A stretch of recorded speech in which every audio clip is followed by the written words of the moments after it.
Bonjour, dans cette vidéo nous allons voir comment utiliser le générateur de jeux des 7 familles proposé sur le site mi7.fr. Pour ce faire, nous allons créer une famille, la famille des oiseaux.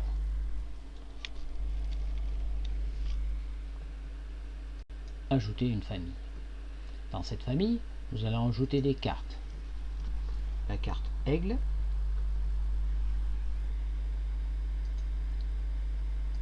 la carte canari,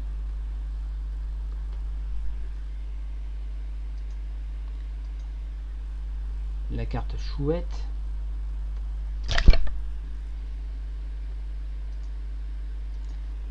la carte hibou,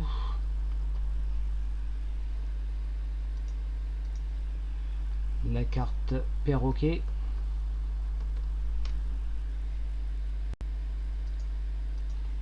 la carte rossignol.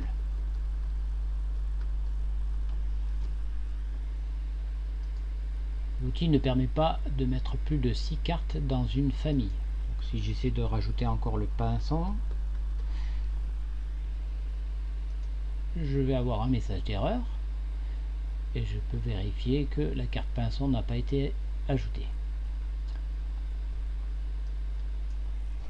Je vais donc rester avec ces 6 cartes. Je peux enregistrer mon travail, ce qui fait que si je supprime une carte par erreur, comme je viens de le faire pour la carte aigle,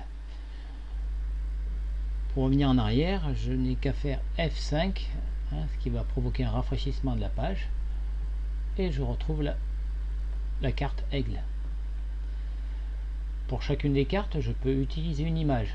Donc pour l'aigle par exemple, j'ai une image d'aigle sur mon disque dur, je vais aller la chercher et donc je vais associer une image à mon mot. Je fais pareil pour le canari et pour la chouette.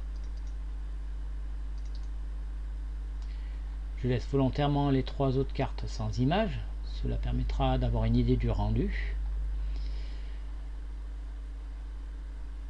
J'enregistre à nouveau mon travail, comme ça si je fais une bêtise, par exemple supprimer la famille, ce n'est pas catastrophique, je fais F5 et je retrouve mon travail. Donc voilà, là j'ai créé une famille, je pourrais en créer 7.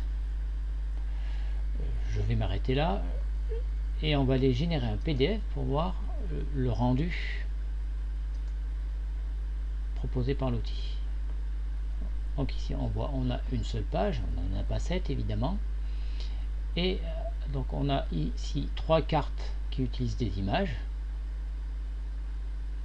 avec le titre de la famille, une image, le nom du membre de la famille et au-dessous la liste de tous les membres de la famille.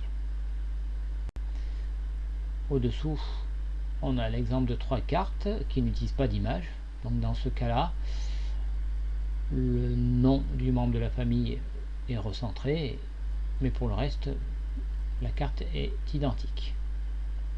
Voilà. J'espère que ces quelques explications vous suffiront pour utiliser cet outil. Si toutefois vous aviez quelques questions, n'hésitez pas à me contacter en utilisant votre messagerie en cliquant sur la petite enveloppe qui est ici. Merci de votre attention.